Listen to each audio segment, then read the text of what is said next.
الترند سيترز بتاع المجتمع اللي انتوا عايشين فيه. الشغل بتاع جورج لوكاس بتاع ستار وورز اللي في السبعينات هو اللي اثر على الاختراعات اللي حصلت بعد كده في الثمانينات والتسعينات والالفينات. فنان وبيعمل شغل المستقبل.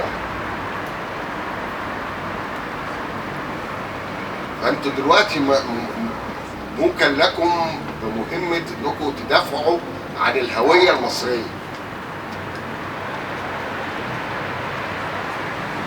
محدش بقى يجي يتلكك ويقول لي انا اصلي ما اعرفش بتاع الشغل.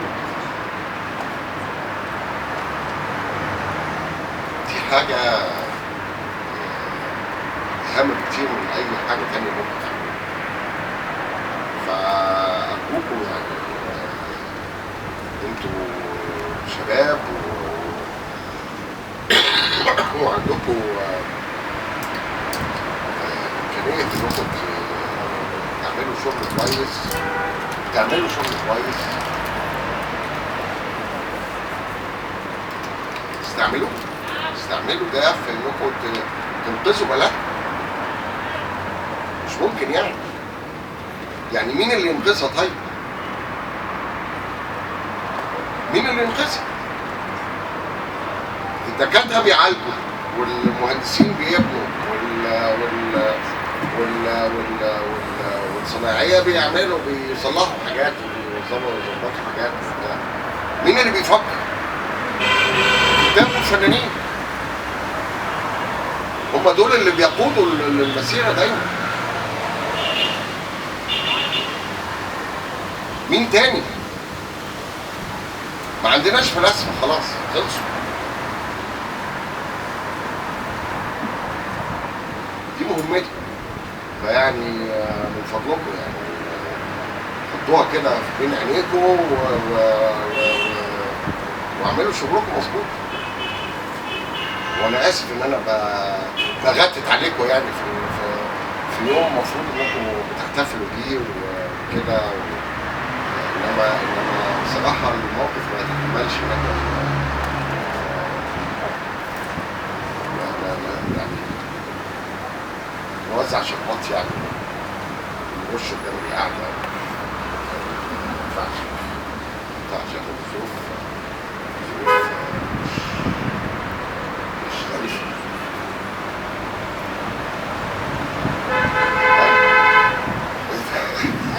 كويس الشويتين دول؟ شويتين مفيش احسن من كده بصراحه يعني. بس انا المعتاده يعني. بس انا عايز انا دايما بقى بتكلم ادي شويه امل اللي هو الفنان المصري ادى نصيحه. كل لو في الفنانين الموجودين هنا ممكن يسالوا طب يعني احنا هنعمل ايه يعني. مش بتكلم على مجلتنا، بتكلم عموما المجلات اللي تبع المؤسسات كلهم عمالين بيدوروا دلوقتي. ما اعرفش التوجيه ده جاي لهم منين او الله اعلم ليه. يعني فجاه بيدوروا على فنانين وبيدوروا على كتاب وعايزين. هو مش بيدوروا فنانين وكتاب، هم عايزين حاجه تجيلهم جاهزه بس حاجات كويسه. فيمكن انا مش شايفه ان يمكن تكون دي الفرصه اللي قدامنا انه توجه كل فنان وكاتب ممكن يلتحموا كده مع بعض ويقعدوا مع بعض يفكروا ايه اللي ممكن يقدموه من التوجيهات اللي بيقولها الفنان هاني المصري، من حاجات لشخصيات طالعه من بيئتنا ومن ثقافتنا ويعني تحيي تراثنا وتتقدم لمجلات زي مجله علاء الدين ومجله اللي بقت اسمها فارس اعتقد الجديده بتاعت ابطال اليوم اللي كانت ابطال اليوم واللي كانت بلبل وكده. فدي معلومات اللي انا شخصيا عندي وشايفه ان في اهتمام ان هم ياخدوا من فنانين جداد لو في حاجات قويه وجيده. يا ريت يعني الفكره دي الكلام ده تقدروا تنفذوه في الاماكن دي. طبعا احنا بقى بالنسبه لنا في مجنون معرفش احنا كذلك احنا بالعكس احنا يمكن اللي بنتلام شويه لان احنا بنوزع ابلكيشن فبتنزل في الدول العربيه كتير وبتنزل عالميا يعني مش عالميا اقصد للاجانب بتنزل في الجاليات العربيه في الدول في كابلكيشن في الدول الاجنبيه. فالبعض العرب بيقول لك انتوا بتقدموا مصري قوي، يعني الكلام اللي بيتقدم مصري بزياده يعني.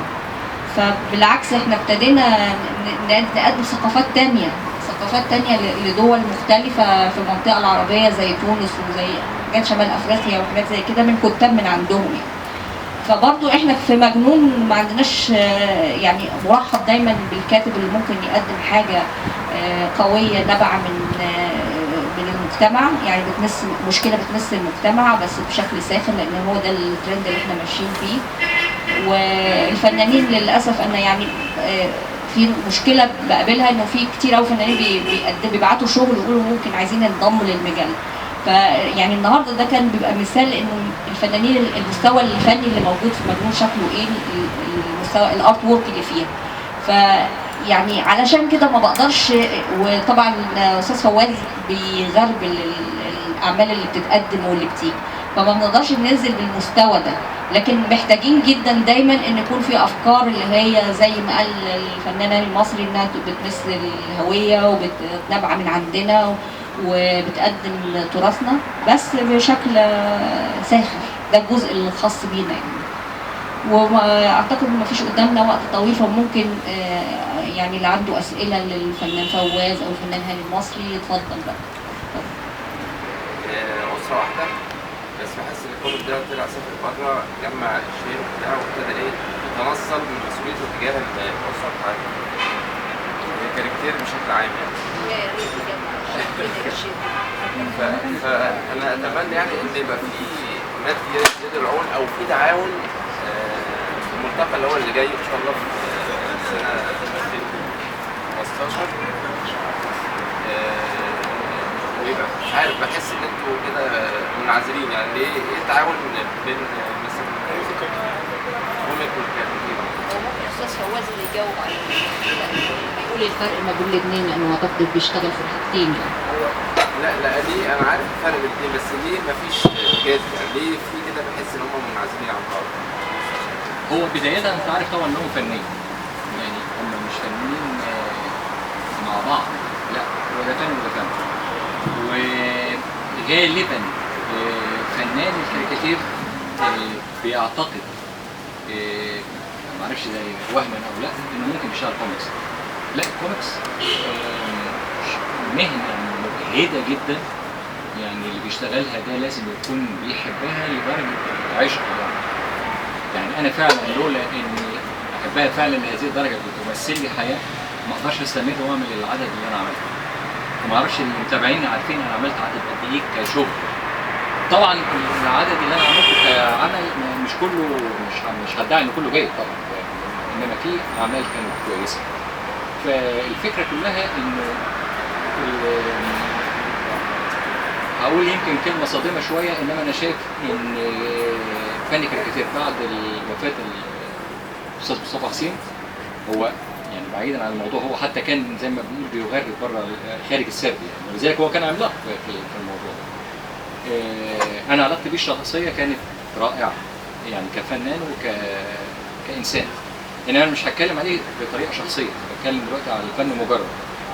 انا شايف ان الكاريكاتير للاسف اغلبه في مصر، وده الغريب ان انا قلت الراي ده من وانا كنت لسه متخرج، هو نفس الراي قائم انه اللي ايده ضعيفه في الرسم يشتغل كاريكاتير. دي كارثه، انا بعتبرها كارثه، لان هو لا هو مش كده. المفروض الكاريكاتير ده هو الكاريكاتير ما هوش فكره بس، يعني دي برضه الفكره الثانيه الكارثيه، ان المشاهير في مصر الكاريكاتير افكارهم حلوه، ان هي مش نكته، يعني هي مش نكته بتتقال والا الواحد يقولها يعني. في ناس كتير قانونها فيه.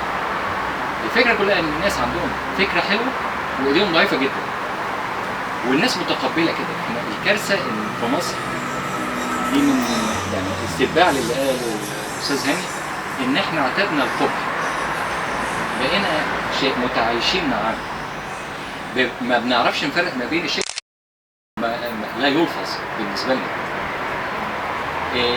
انا دايما عندي، ويمكن على قد ما انا يعني مش حد قوي زي الاستاذ هاني، ولكن عندي حد ادنى دايما من الحكم على الفنانين. يعني في حد انا ما انزلش خلاص ده مش فنان، ده بره الموضوع. انا عارف طبعا ان الموهبه دي من عند ربنا، يعني بتبقى تدريجيه وان ده هبه من عند ربنا، فبتبقى درجات زي اي حاجه في الدنيا. يعني واحد عبقري وفي واحد ايده كويسه، انما في حد ادنى بعد كده يعني ما بيدخلش اساسا المرحله دي. فمشكله الكاريكاتير لو احنا بنتكلم على الفنانين تاني نرجع للموضوع، الكوميكس انا شايف ان في مواهب كويسه، وده الغريب. يعني المفروض ان الكوميكس اللي هو الفن الصعب يبقى الفنانين اللي فيه اقل. انا بعتبر الكاريكاتير معتمد على لو في افكار كويسه والايد كويسه يبقى رائع، ولكن هو مريح بالنسبه، انا بعتبره بقى بالنسبه لرؤيه رسام كوميكس ما اشتغلش في يعني في الفنين. لا طبعا الكاريكاتير بالنسبه لي اسهل بكتير، لان انت اللي انت بتعمله في الكوميكس تخيل انت الكادر اللي هو بيتعمل نكته ده يعني انت بتعمله 900 مره في صفحات يعني، وبالذات لو مكان اسبوع. المشكله في الكاريكاتير انه لازم يغربل نفسه شويه، والعجيبه ان مفيش حد بينصح يعني احنا هنا في الكوميكس انت شايفنا عاملين ازاي، يعني في فن حلو قوي طالع.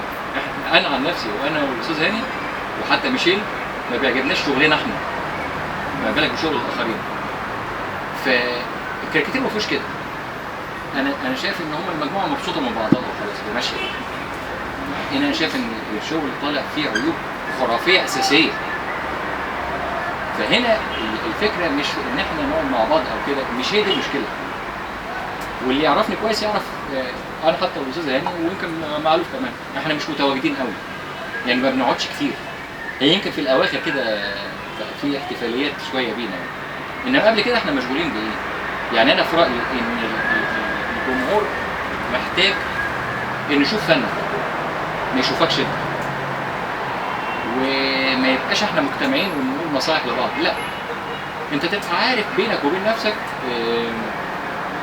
ازاي وتقوم نفسك. دي مهمه قوي. انا شايف ان الفن كاريكاتير في مصر اذا اعتبرناه يعني هو موجود اساسا، شايف ان يعني في حاله يعني في حاله احتضار لفتره طويله ومش فاهمها ليه. يعني انا بشوف اولا في الجرايد، ودي الحاجه الغريبه المفروض اللي هي المنفذ يعني النافذه الاساسيه، في جرأه. يعني انا استحاله علشان ابقى متواجد كل يوم اعمل كده. والله عندك تقول ايه اعمل، مش عندك ما تدخلش اساسا. لان هو المشكله اللي انت بتطلعه انت مش بتشتغل بينك وبين نفسك في البيت عملت حاجه وحشه معاك، لا، التاريخ والناس ما دام نشرت بقى تاريخ يا لك يا عليك. ولذلك انا مثلا تجاربي في الرسوم المتحركه انا بعترف انها فاشله، ولذلك انا بعدت عنها. ليه؟ لانه عمل جماعي، فلقيته انه بيضر باسم انا وما استمرش فيه. يعني اي عمل انت بتعمله هيتنشر، ده مهم جدا، هيبقى تاريخ عليه، شهاده عليه، زي الكلمه بتحاسب عليها في الاخر. فهو ده اللي انا عايزه، يعني يا ريت توصلوا انا حتى ما بروحش هناك يعني الجمعيه وكده، لان انا شايف ان هو مفيش يعني حتى مفيش كبار يتكلموا، يعني ينصح بقى وينصح بقوه. اللي بيتعمل ده غلط، اللي بيتنشر ده غلط، وانا مش قادر افهم رؤساء التحرير بيقبلوا الكلام ده ازاي. احنا مصر، احنا مش بوركينا فاسو، يعني مش بلد لسه اول امبارح. احنا لازم نكون اقوى بكتير من كده بمراحل، وبالذات في كاريكاتير. يعني هنقول الكوميكس ده خلينا متاخر، انما الكاريكاتير ده قديم وكان في عظماء عندنا. يكفي ان احنا كان عندنا رخا ده بيجمع بين الفن الرسم والنحت في اللي بيعمله. اول مره الاقي رسام كاريكاتير بيعمل نحت في اللوحه في الرسمه. لا انا بتكلم على رخا ليه؟ لان انا شفت الكل طبعا. استاذ مصطفى حسين رخا، بس رخا ده كان لا انا بتكلم على لا انا بتكلم على اسلوب الرسم. عمل حاجه اللي بيقول عليها استاذ هاني من شويه، ازاي انك تعمل حاجه مصريه جدا. واي واحد اصل خلي بالك هي في مشكله هنا برضه في كلمه مصريه، كويس ان انت قلت لي عليها. انا لما كنت صغير وبشتغل فكان بيتقال انه انت شغلك مش مصري. فعلا انا كنت بقى بشتغل شغل بقلد اللي بره، هو ده الحاجات الاولانيه بتاعتي. يعني انت هتدرس منين؟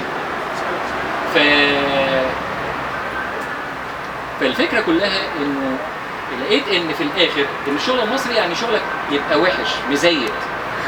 والله انا اكتشفت كده ان لازم يبقى شغلك كده يعني واقع عليه بقعه فول كده. لا، هو مش ده الشغل المصري يا جماعه. الشغل المصري يعني حاجه رائعه جدا، بس فيه الطعم الحقيقي. طيب انا عندي مشكله انه مش منزل يعني مش وانا صغير نزلت الشارع، فلذلك كان في حكايه الوش المصري قوي دي، وخاصه اللي عشان كمان ليها اصول العربيه والتركيه، فحكايه الوش المصري دي شويه مش متحققه معايا. بس يعني بعيدا عن الحكايه دي، المشكله كلها ان انت لما تعمل شغل مصري مش معناه انك تقلل من شغل، قصدي مصيبه انك تفهم الحكايه دي. لا، الشغل المصري يعني شغل رائع جدا، ويعني الفراعنه سبقونا بمراحل وسبقوا الدنيا كلها، وفي نفس الوقت انت متميز بس، وده شغل مصري، مش ان انت توحش شغل. هنا في مصر معلش عايز اقول كلمه بقى يعني جارحه شويه، اللي ما بيعرفش يرسم يعمل كده ويشتغل ويبقى مرحب بيه جدا، مش فاهم، وينشر له. المكان ده كان في انهي زمن؟ اتعمل في انهي زمن؟ زمن الملكيه. ليه؟ بعيدا عن الملكيه او الجمهوريه، دي مش دي المشكله عندي. المشكله عندي يعني الناس فاهمه بتعمل ايه وبتحترم اللي بتعمله. احنا خدنا فتره، جات لنا فتره كده عشوائيه غريبه جدا، بس هي ممتده الى الان، ان انت تهد قصر زي كده. يعني هو كويس انه لسه موجود عشان تبني عمارتين حلوين ناس كتيره تسكن فيهم. انا مش فاهم ايه النظريه دي، وكأن الناحيه الجماليه اللي احنا بنتكلم عليها بقى، واللي انا ذكرتها في موضوع كاريكاتير يعني في يعني محور الكلام، ان انت لو ما عندكش فهم للجمال فكل شيء هينتج عنك قبيح. دي كارثه. يعني انا او الاستاذ هاني، طبعا انا شايف ان الشباب دلوقتي في صحوه جميله فنيه، بس هي لازم يستتبعها كمان ان انت تبقى عارف يعني ايه الجمال. جمال يعني انت لما تيجي تعمل فن تعمله فن جميل، ومش فن جميل يعني انك ترسم ورق، لا، انت لو بصيت لحتى ورق دبلانه بس بتشوف فيها الفن. الفكره كلها ان احنا زي ما قلت متعايشين مع القبح. يعني تشوف زباله ما حدش يفكر انه يشيلها، تشوف بيت بيتهد ما تتضايقش.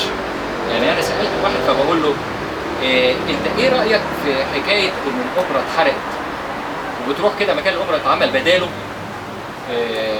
باركينج مرعب؟ يعني انا اعرف انه اتحرقت دي كارثه، يعني كانت مطافي جنبها. طب اعملوا بدلها اوبرا ولو لا، انت بتعمل بدلها شيء بشع جدا وعماره ثانيه بشعه وعادي والناس مش متضايقه. ده اللي يضايقك اكتر، يعني ان في ناس بنت حاجات وحشه واللي حواليهم مش متضايقين. يعني ده دلوقتي بيفرض علينا في تعليمنا، في اساليب تعليمنا. يعني حضرتك بتقول الفنان المشهور اللي بيعمل، احنا عارفين ان شغله مش حلو بس هو مشهور، فهو بيعلمنا، فبيفرض علينا ان احنا نعمل زيه. لو ما عملتش زيه انا مش هعرف اكمل، مش هعرف. اللي بيحصل في كليات الفنون دي حكايه تانية خالص بقى. يعني علشان ايه؟ علشان يعني نجيبها لكم على بلاطه. يعني اللي بيحصل في كليات الفنون النهارده دي جريمه. يعني ما تخلونيش اتفتح بقى لانه ده موضوع لانه وفي اللقاء اللي كان اتعمل مع يوسف فوده كان في كلام على موضوع ان احنا نعمل استوديو صوت حركه وبتاع، وقلت له بمنتهى الصراحه الدوله اللي تعمل كده في كليات الفنون الجميله بتاعتها ما تستحقش ان يبقى عندها استوديو صوت حركه. لانه التدني في المستوى الامكانيات ومستوى التعليم ومستوى الاساتذه ومستوى البرامج والكلام ده كله دي جريمه. فيعني ايه دي ليها قاعده تانية خالص يعني. علشان بس ما ندلقش صفيحه الزباله كلها هنا النهارده من فضلكم يعني لو سمحتوا. بس طبعا ايه يعني لازم تبقوا عارفين انه صحيح انه اللي بيحصل ده في الكليات الفنون الجميله موجود، انما في ناس كتير قوي مستاءة جدا من اللي بيحصل، وغير الطلبه يعني علشان بس يبقى عندكم فكره. يعني انا في سنه ثالثه وانا في الكليه، من ثالثه ورابعه قضيناهم في اضرابات في الكليه علشان المستوى يتحسن، وعلشان نبطل الكوسه بتاعت الاساتذه، وعلشان نبطل السرقه في المخازن، وعلشان وطبعا والموضوع من زمان ولسه ما خلصش لغايه دلوقتي. فمن فضلكم يعني دي ليها قعده تانية، بس تبقوا عارفين انه في ناس بره الكليه مستاءة جدا، ومش هنسكت لغايه ما المسائل دي تتصلح. شكرا. معلش انا ليا بس تعليق على الاستاذ الاجابه على سؤالك. هي المشكله كلها ان انت لما بتلاقي حاجه زي كده، انا والاستاذ هاني احنا واي حد رسام قوي بيواجه الحكايه دي عادي جدا ومن زمان زي ما قلت لك. الموضوع من 60 سنه عشان تبقى فاهمه يعني بوضوح. لان قبل كده كان كل حاجه قائمه على، حتى لو كان في اخطاء وكان في ظلم وفساد وكل الكلام ده كان موجود وفي اي بلد وفي اي عصر. المساله بس ان تبقى الامور في عمومها صح. احنا بنتكلم دلوقتي على كليه فنون جميله او تطبيقيه او غيرها ايا كانت. انت كفنانه ليكي بوصله داخليه بتقولك تبقي كويسه، بس حد بيعلمك وحش او خلاص اعملي اللي هو عاوزه، مش مشكله في الكليه عادي جدا عشان يعني تمشي تكملي، ما انت مش هتقعدي تتخانقي معاه. وده اللي انا كنت بعمله. انا خدت في اعدادي كليه مقبول في مادتين الرسم انا، عشان تبقى عارفين. بس دي كانت فادتني جدا. ليه؟ لان انا قلت مع السلامه من بدري، ما اتضايقتش بقى. انا اتضايقت في الاول وبعدين خلاص، هي من اعدادي انت بتوريني زي ما بتقول كده ذبح القطه يعني، انتهينا فمع السلامه.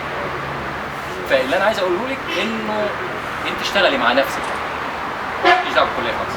انا ما كانش ليا دعوه، انا كل مساله ان انا ازاي بحط وادور. الكليه عباره عن 5 سنين تفرغ لحاجه انت بتحبيها بس اعتبريها كده. يعني انت كل مساله، وبالذات في الصيف، انت بقى اصل هو الرسام ما يقعدش يتنطط ويروح يصيف يعني، لا، الرسام الحقيقي كل وقته للفن، وده مش بمزاجه، هو غصب عنه، يعني هو استمتاعه في الحكايه. هو الفكره كلها انت تشوفي الفنون، وخاصه في انترنت كويس يعني فتحت بقى الدنيا كلها. انت شوفي الحاجات وتقلديها وتعمليها وتقلدي. انا بقول لك برضه الكلام اللي بيتقال غلط، لا قلدي في البدايه، قلدي جدا، لانك لو ما قلدتيش مش هتعرفي ايه الصح، وبعد كده تعملي بقى الصح، يعني تعملي الحاجه بتاعتك كده.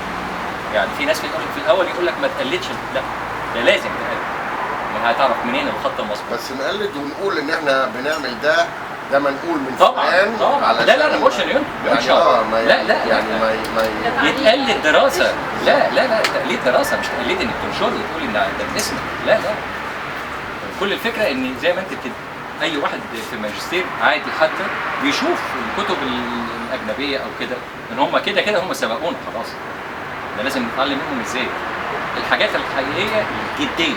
يعني هي دايما الفكره انك تبقى جاد في شغلك ودقيق جدا في شغلك، ولو في مشكله ما تعلقش خطأك على استاذ علمك وحش، لا، التاريخ والعمر ما يعني مش مديك فرصه لكده حتى، يعني مفيش رفاهيه انك تقول اصل انا اتعلمت غلط، لا، ما خلاص مش مشكله، طيب اوكي، مش هتتشهر ولا هتبقى فنان.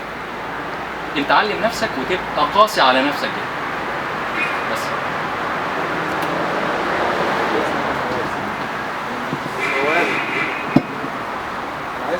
طبعا كرقامة يا ريت على صفحتكم على الفيسبوك نزل كل اسبوع حاجة تعليمية بتوضح فيها ازاي هو يوصل للمستوى ده، مش هتكلف حاجة، تبقى موجودة، يعني تاخد من وقتك شوية معلش وتاخد مجهود، بس تبقى موجودة في صفحتك. انا بفتح صفحتك الاقي فيها حاجه بتعلم او بتوضح الكلام ده، فبالتالي قدامه مرجع صح، مش هيدور في حتت تانية، هو في الاتجاه اللي هو بيشتغل فيه. لا انا عارف، هقول لك حاجه، يعني هو كلامك مظبوط، ولكن هو انا دايما بقول ان الرسام الفنان عموما عليه مسؤوليه انه يبحث، وما يبحثش عندي انا بس، لا، ولا عند الاستاذ هاني. انا كان يعني انت كنت عارفني من زمان، انا كل الفكره ان انا ببحث في كل حاجه، بدور قوي. يعني انت علشان تبقى كويس اجهد نفسك قوي ودور.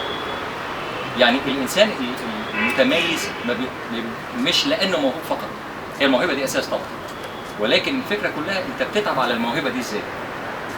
هي دي اللي بتثاب عليها عشان تبقى عارف. الموهبه دي من عند ربنا سبحانه وتعالى. الاثابه ان انت بقى ازاي بتحترم موهبتك، فبتتعب عليه مش بتركن على الموهبه.